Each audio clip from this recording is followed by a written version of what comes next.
Compartimos un nuevo espacio de historia en TV Con Noticias. Estamos en el cementerio municipal de la ciudad de General Pico y aquí estamos junto a la tumba en la que descansan los restos de Arquímedes Pucho, jefe de un clan criminal que falleció en la ciudad de General Pico en el año 2013 y cuya historia fue llevada al cine, a la literatura y demás. Pero para hablar de esto, como siempre, nos acompaña Cristian Rodríguez. Cristian, ¿qué tal? ¿Cómo te va? Muy buenos días. Buen día, chicos. ¿Cómo están? Bueno, sí, efectivamente, en este segundo programa que hacemos acá en el cementerio, destacando distintas personas que han vivido en nuestro medio. Bueno, hoy estamos acá en este lugar que es donde descansan los restos, lo que fueron los restos físicos de Arquímedes Pucho, ¿no? Restos que nunca fueron reclamados por ningún familiar. Restos que no fueron reclamados por nadie. Él todavía tiene algún familiar vivo, es más, quien fuera su última esposa vive todavía acá en la localidad de General Pico, pero bueno, lamentablemente nadie lo reclamó, y al igual que Juan José Sena está en este sector de lo que la ordenanza dice, indigentes, y también era uno de los que a los 5 años de su muerte, o sea, en 2018 tendría que haber sido sacado y haber llevado al osario general. Cosa que en realidad es discutible. Hay gente que certifica que sí, que ya está en el osario general, pero sabemos a ciencia cierta de gente de aquí mismo del cementerio que no, que los restos de él todavía permanecen aquí. Y como bien dijiste, fue un personaje del ámbito criminal, pero también podemos llamarlo a la otra parte, al ámbito político. Recordemos que ellos estaban en una especie de guerra, él perteneció a distintos grupos políticos de los años 70 y principios de los 80.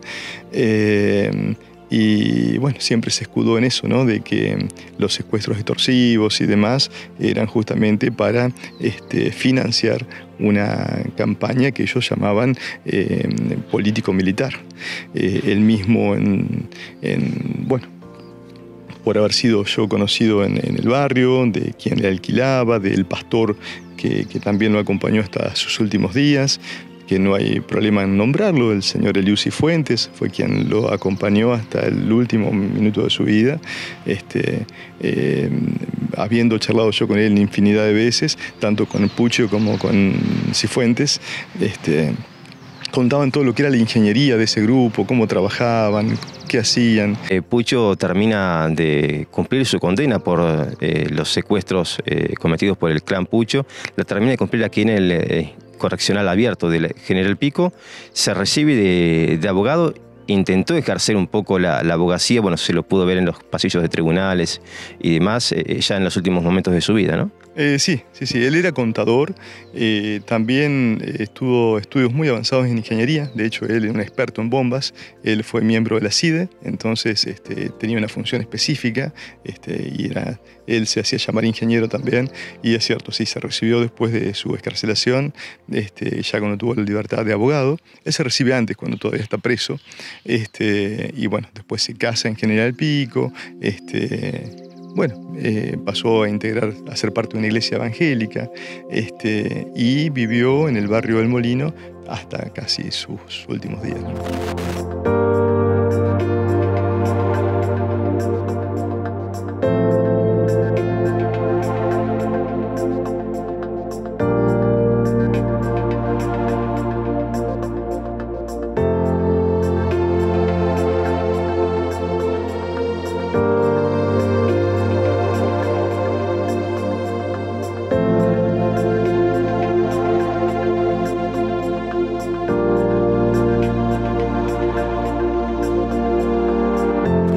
Otro de los protagonistas de la historia argentina cuyos restos descansan aquí en el cementerio de General Pico es el teniente coronel Adolfo César Filipó, conocido con el mote de soldado de Perón. Cristian.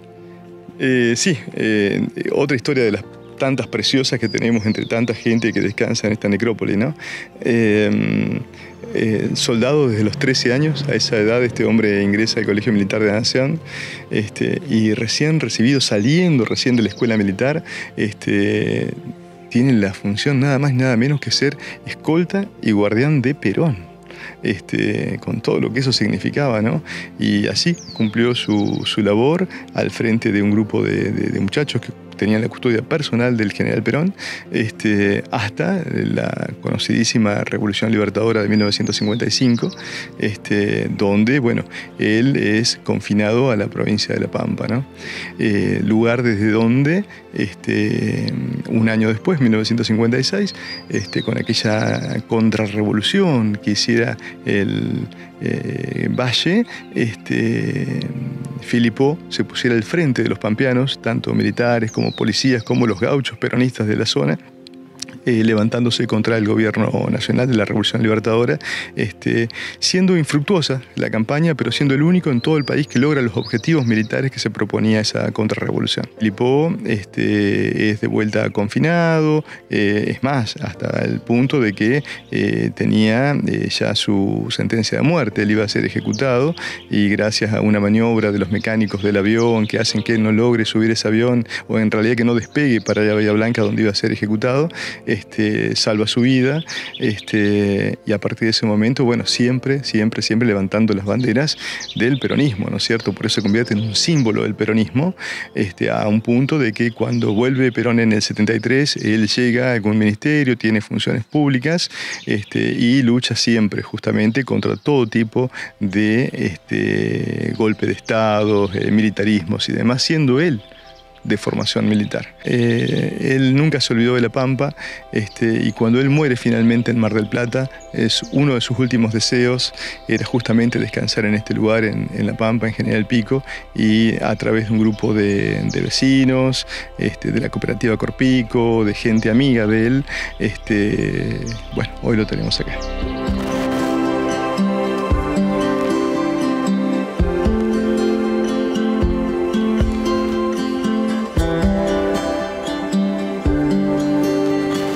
En el cierre de la recorrida por el cementerio piquense venimos hasta el lugar donde descansan los restos de un vecino piquense que llegó a nuestra ciudad a principios del siglo XX desde Europa del Este, que tuvo una destacada participación y colaboración con diferentes instituciones del medio, caso del Club Cultural Argentino. ¿Es así, Cristian? Así es, y esta es una de esas historias que me encanta contar. La de Timoteo Kozlov. La de Timoteo Kozlov. A veces cuando hablamos de temas políticos o que tienen que ver con otras cosas me cuesta un poco, pero esta es una de esas historias que no tienen desperdicio. Timoteo Kozlov fue una persona que fue ferroviario, solito, venido de esa Europa del Este de principio de siglo, y que tuvo una participación y un amor especial por el Club Cultural Argentino. De cualquier manera, él colaboraba con todos, había una carrera que organizaba Pico Fútbol o Independiente, y él estaba ahí, hacían romerías españolas y había 50 gallegos, y él estaba ahí en la boletería, pero también colaboraba con los italianos. Fue una persona de esas que, a palabras de Nilo García Ruiz, hacía la caja y faltaban 10 pesos y él abría su billetera y ponía los 10 pesitos, y si sobraba era para la institución. Y entre tantas cosas por donde se lo puede ver a don Timoteo Kozlov fue en la construcción del Palacio Azul, hoy Nilo García Ruiz en Argentino, en la sacada de los eucaliptus que había alrededor de lo que hoy es el volcán, a caballo. Hay algunas fotos de él tirando con el caballito blanco el tordillo, los eucaliptus, colaborando, y una persona que amó tanto su club, que es más, él muere dentro del club, él se cae en la construcción de una de las cabreadas del techo del salón. Lo lleva el doctor Nobel a Buenos Aires en su propio auto, y bueno, termina falleciendo, pero lo poco que él tenía, increíblemente, él vivía en lo que hoy es la casita de los docentes jubilados, ahí en el ferrocarril, digamos. 19 y Avenida. 19 y Avenida. Es más, hay algunas notas muy hermosas que grabé en su momento de Buddy Bravo, que me cuenta cuando él vivía ahí a la vuelta y jugaban al fútbol en el Zanjón de la 19, se iba la pelota y él se las alcanzaba. Pero bueno, serán para otro momento esas historias, pero sin duda que Timoteo Kozlov es uno de esos personajes que lo dieron todo por el pueblo, y los pocos bienes que le quedaron se los dona a la institución. Sin duda, un ejemplo a imitar.